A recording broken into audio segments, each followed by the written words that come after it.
Hi friends, welcome to Nadi Reva Lifestyles. இன்னைக்கு நம்ம பார்க்க போற ரெசிபி வந்து குனாஃபா. இந்த ரெசிபி ஒரு அரபிக் டெசர்ட், ரொம்ப ஈஸியா செய்யலாம். ரமதான் டைம்ல, ஈத் டைம்லலாம் இந்த ஸ்வீட்டை வீட்ல செஞ்சு சாப்பிடுவாங்க. இது ரொம்ப ஈஸியான டெசர்ட். இது நம்ம வீட்ல டக்குன்னு செஞ்சிடலாம். இப்போ அதுக்காக ஒரு குனாஃபா டோ வச்சிருக்கேன் நானு. இது ரெடிமேட் சேமியா. இது எல்லா grocery ஷாப்ல சூப்பர் மார்க்கெட்ல கிடைக்கும். இது ஃப்ரோசன் தான். நம்ம கொண்டு வந்து ரெஃப்ரிஜரேட்டர்ல தான் வச்சிடணும். இதை நம்ம எப்ப வேணா எடுத்து யூஸ் பண்ணிக்கலாம். இதை இப்போ பிளேட்ல டிரான்ஸ்ஃபர் பண்ணிட்டேன். நான் இது ஃப்ரிட்ஜில் வச்சிருந்தேன். எடுத்து ஒரு 1 hour ரூம் டெம்பரேச்சர்ல வச்சேன். அதனால தான் உங்களுக்கு இப்படி இருக்கு. 2 hours 3 hours வெளியே எடுத்து வச்சிடலாம். இது இந்த மாதிரி தான் ஃபுல்லா ஜாமா இருக்கும். நம்ம இது என்ன பண்ணணும்னா, ஃபுட் ப்ராசஸர் இருந்ததுன்னா நம்ம அதை எடுத்து குட்டி குட்டி பீசஸா பண்ணிடலாம். அப்படி இல்லைன்னா உங்க கையிலே வந்து இந்த மாதிரி பிரிச்சுக்கோங்க.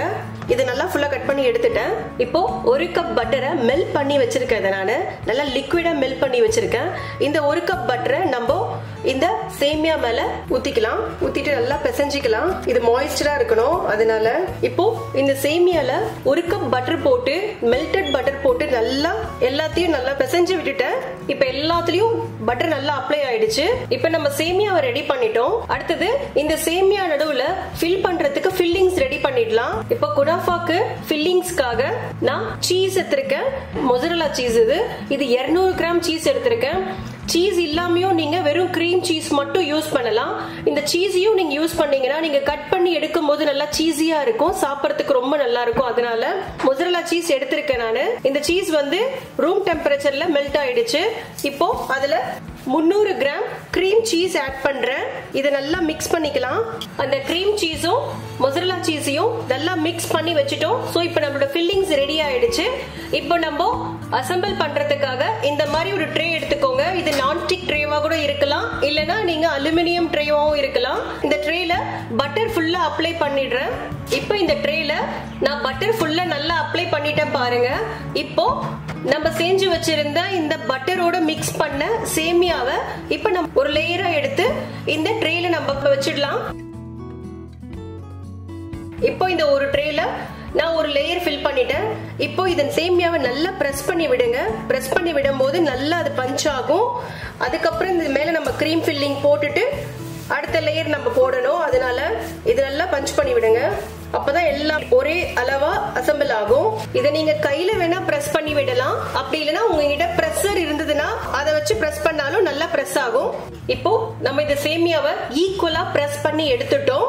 அடுத்தது நம்ம செஞ்சு வச்சிருந்த இந்த ஃபில்லிங்ஸ் இது மேல அப்ளை பண்ணிடலாம். இப்போ இதை லைட்டா ஒரு ஃபோர்க் வச்சு லைட்டா ஃபுல்லா ஸ்ப்ரெட் பண்ணி விட்டுக்கோங்க. எல்லாமே ஈக்குவலா ஸ்ப்ரெட் பண்ணிடலாம்.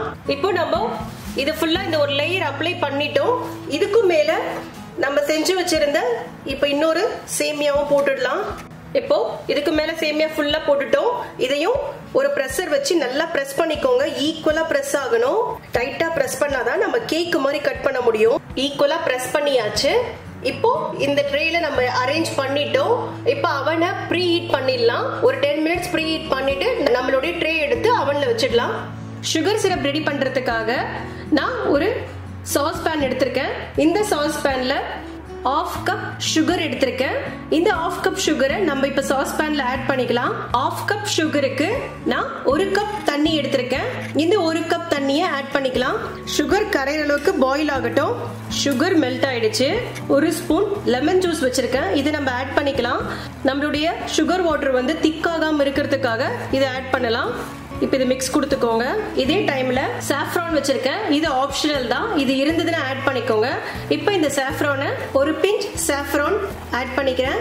இது நல்ல கலர் கொடுக்கும், டேஸ்டும் நல்லா இருக்கும்.